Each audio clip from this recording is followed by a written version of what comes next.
Sankara est devenu célèbre et il dit tout haut ce que tout le monde pense tout bas. Il ignore qu'à ce moment-là, il ne lui reste plus que quelques semaines à vivre. Le président de la Côte d'Ivoire, Félix Houphouët-Boigny, soutenu par les services secrets français, fait venir Blaise Compaoré à Abidjan.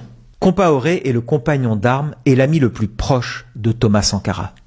Il se laisse convaincre d'éliminer Sankara et de prendre sa place.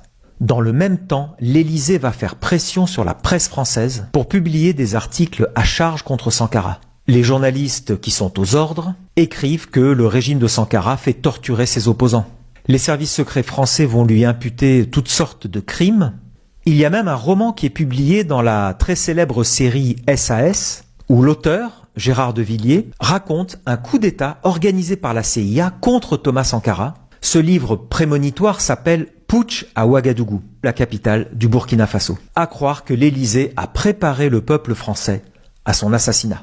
Le 15 octobre 1987, sur ordre de Blaise Compaoré, un commando armé débarque au Conseil national de la Révolution et abat froidement Sankara, ainsi que tous ceux qui étaient avec lui ce jour-là. C'est une véritable exécution. Sankara avait à peine 38 ans.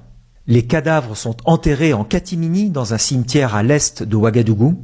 Ils sont enterrés à la va-vite par un groupe de prisonniers. Compaoré prend alors le pouvoir et il va le garder longtemps. Mais il sera condamné en 2022 à perpétuité après avoir quitté le pouvoir. Thomas Sankara continue d'inspirer des générations d'Africains.